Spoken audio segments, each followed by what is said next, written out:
Hello mga igsoon, kumusta na mo? So, di lang ko kapugong nga dili na ako i-share sa inyo ha. Kini akong nabasa karon. Well, gabasa ko ani nabot ko ani nga verse sa Old Testament ni siya.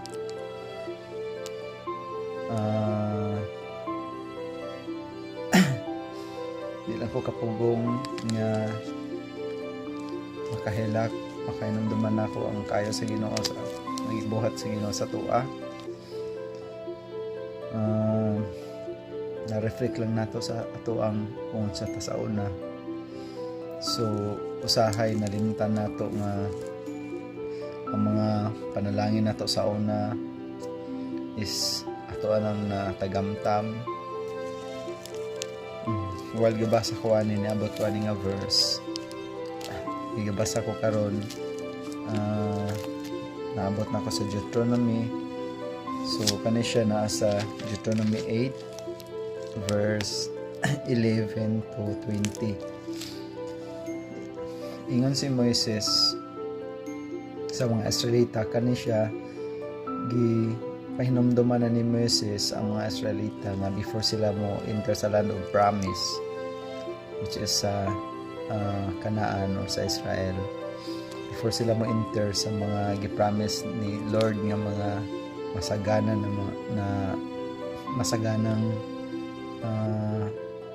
bansa or nasod, ipahinumduman daan sila ni Moses. Mo na ingon niya, huwag ninyong kalilimutan si Yahweh. Sundin ninyo ang kanyang mga utos kung kayo'y namumuhay na ng sagana. Nakatira na sa magagarang tahanan at marami ng alagang hayop at marami ng natitipong pilak at ginto. Huwag kayong magmamataas. Huwag nga ninyong kalimutan si Yahweh na nagpalaya sa inyo mula sa pagkaalipin ng bansang Ehipto. Siya ang pumatnubay sa inyo sa ilang paglalakbay sa malawak at nakakatakot na ilang na puno ng makamandag na mga ahas at alakdan. Nang wala kayong mainom, nagpabukal siya ng tubig mula sa isang malaking bato. Kayo'y pinakain niya roon ng mana, isang pagkain din niyo kilala. Pinaranas niya kayo ng hirap para kayo'y subukin at turoang magpakumbaba. Ang lahat ng iyo'y sa ikabubuti rin ninyo. Kaya huwag ninyong isasaloob na ang kayamanan ninyo'y bunga ng sariling lakas at kakayahan. Alalahanin ninyong siya ang nagbigay sa inyo ng lakas upang managana kayo. At ito'y bilang pagtupad niya sa kanyang pangako sa inyong mga ninuno. Kapag siya'y tinalikdan ninyo at sumamba kayo sa Diyos-Diyosan, ngayon pa'y sinasabi kong malilipol kayo balang araw. Kung hindi ninyo dinggin ang ganyang tinig, malilipol kayo tulad ng nangyari sa mga bansang ipinalipol sa inyo ni Yahweh. So,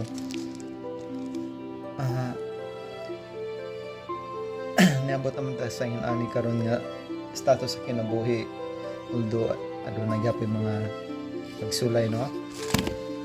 Pero ang gimension diha nga sa ilang paglalakbay sa ilang means sa wilderness,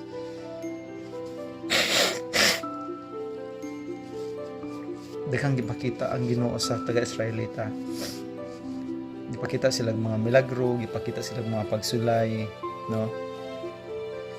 Para gyud makita gyud sa Israelita nga tinuod gyud ang Ginoo nga nagdala sa ilaha, nagpili sa ilaha. So kung atong i-reflect sa ato ang mga kinabuhi, kanang giing wilderness nga while galakbay sila sa wilderness, naadid to ang mga nagkadaiyang mga malalang mananap, no? Dito pag ipakita sa Ginoo ang pagkaon nga wala pa nila sukad na encounter na pagkaon. So sa ato ang kinabuhi sukad sa una, atong tagaan og dako pagtagad, no?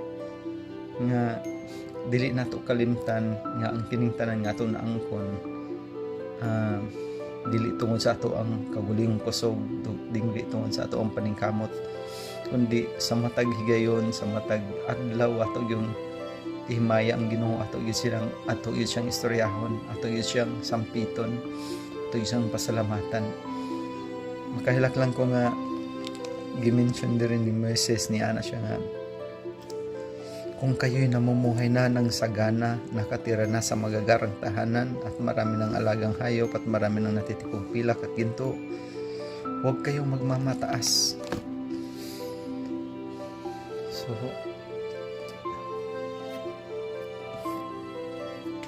ayaw huna ang mga savings, although kinahanglan punta mag-savings, no? Pero kung na mga nanginahanglan, bisag pilay inyong hatag magunsa man ang nakay mga tinigom, magunsa man ang mga nakay tinigom, pero suddenly nai-allow ang Ginoo nga mga pagsulay sa imuha para to wash out sa imong mga savings. So once nga tagaan ta sa Ginoo tsansa nga mahimong steward sa financial nga aspeto,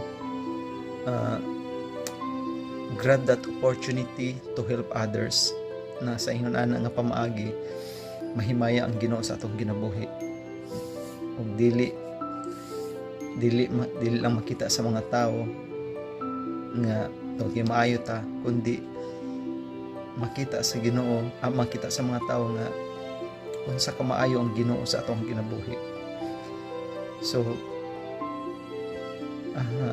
it's useless na magpalambot ta sa atuang kaugalingon, sa atuang kinabuhi, pero naay mga nanginahanglan nga mga less fortunate nga mga tao nga nati kakayhang mutabang pero wala tay dili ta mutabang. So maro gyud na akong pahinumdom permi nga importante ang pulong sa Ginoo para ma-remind ta permi, no? Ayaw ginaibutang sa inyong hunahuna nga kabalo naman ko ana. Ang mga scholar gani nga sige sila open sa Bible, they were still amazed na sa karabasa nila na ay mga ipang-reveal ang Ginoo ng mga bagong pulong para to touch the heart, mga magbag-o sa matag adlaw. We as Christians dili ta perfect, ibutan na sa inyong mga hunahuna nga adlaw-adlaw ang atong panalangin is bag-uon ta niya adlaw-adlaw. So na ate mga fails and flows, mga kamalian, magkamalita isip sa katao, pero kung kita gibag-o na sa Ginoo, usa ka sumusunod ni Kristo, atong uhawon ta perme sa ihang pulong, sa ihang righteousness, no? Sa ihang pagkamatarong. So ayaw mo kadlok ma-fail mo, magkamali mo,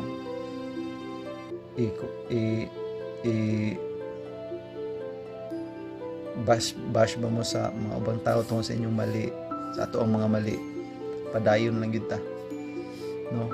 Tungkol kay ang ato ang kaluwasan is ang tagsa-tagsa ka nato, dili ang kaluwasan sa imong igsuon, sa imong inahan, sa imong partner in life, sa imong anak, dili na kaluwasan nimo, kundi ikaw mismo mag-work out ana kauban ang Ginoo.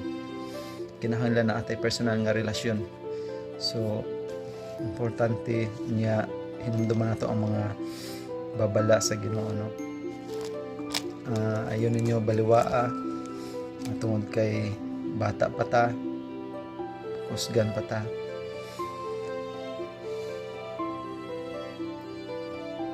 Hunahunaan ninyo ang matag higayon nga ipa-experience sa Ginoo sa inyong kinabuhi, sa atong mga kinabuhi. So mean it, kung unsa man ang mga naagian nato, hinumdumi ang Ginoo, no? Hinumdumi ang Ginoo.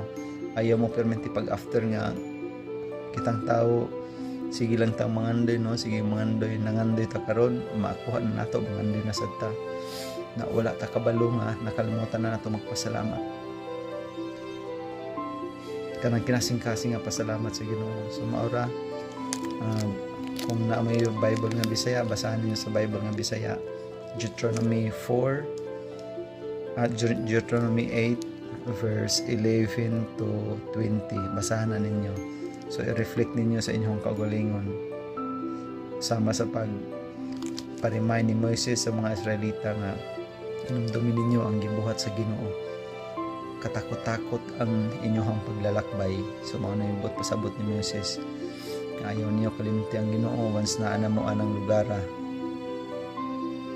Okay, so ora to be blessed sa inyong mga kinabuhi diha sa inyong mga trabaho. God bless.